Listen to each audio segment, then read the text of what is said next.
শুভ রথযাত্রা বন্ধুরা। তো আজকে রথ, তো সেই জন্য সকাল থেকে কাজের তো শেষ নেই। একদম ভোরবেলা উঠেছি, উঠে রান্নাবান্না কিন্তু শুরু হয়ে গেছে।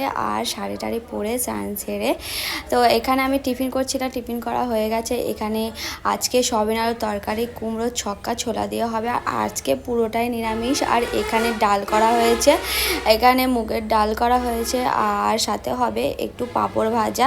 তো এখানে আমি দেখো পাঁপড় ভাজা চলছে, পাঁপড় ভাজা হয়ে গেছে ওপরে।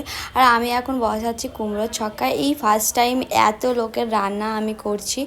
তো প্রায় 50-60 জনের মতো আজকে আমাদের বাড়িতে খাওয়া দাওয়া হবে। আর ঠাকুরের পুজো হওয়ার জন্য এখানে ঠাকুরমশাই রেডি হয়ে এসেছে, ঠাকুরমশাইকে রেডি করে দিয়েছে ঠাকুরকে। তো সব প্রত্যেকটা ঠাকুরকে স্নান করে আর রেডি করে রেখেছে। আর আমরা এদিকে প্রায় 4টে নাগাদ আমাদের রথ বেরোচ্ছে, রথটাকে কি সুন্দরভাবে সাজিয়েছে। আর আমিও বেরিয়ে পড়েছি, আমিও রেডি। আর এখানে দেখো ঠাকুরমশাই উপরে আছে, যে ঠাকুরকে আমাদের সিংহাসনে বসিয়ে দিচ্ছে।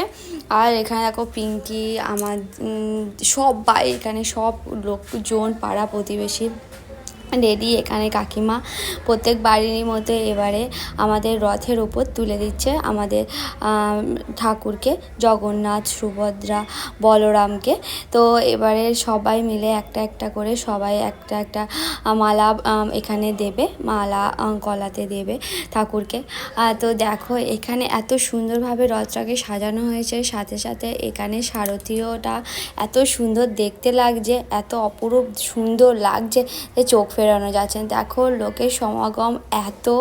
তো ফার্স্ট দড়ি টান দেবে, সেই জন্য রথের চাকা ঘুরবে, তো সেই জন্য সবাই রথটাকে ধরে রয়েছে।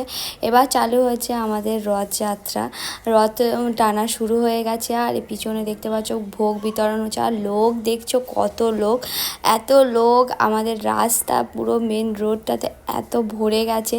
তো কি বলবো, দেখো একদিকে ভোগ বিতরণ হচ্ছে, আর একদিকে বক্স বাজছে, আর একদিকে দেখো লোক, দেখো তোমরা শুধু মাথা দেখতে পাবে আর কিছুই দেখতে পাবে না। তো শেষে আমরা একটা আশ্রমে এসেছি, প্রতি বছরের ন্যায় এবছরেও আমরা একটা আশ্রমে এসে এখানে প্রত্যেকটা মানুষকে আমরা ভোগ খাওয়াই, খিচুড়ি ভোগ। তো সেরকমভাবে এখানে এসেছি। তো এসে দেখো আমরা সবাই মিলে দাঁড়িয়ে রয়েছি, অনেকটা হেঁটে হেঁটে এসেছি, খুব ব্যথা করছে পা।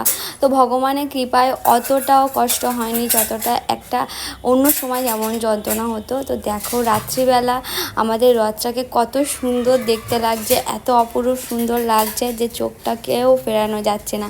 আর এখানে দেখো, এখানে সবাই মিলে খুব আনন্দ করছি। নেক্সট পার্ট দেখতে একদম ভুলো না।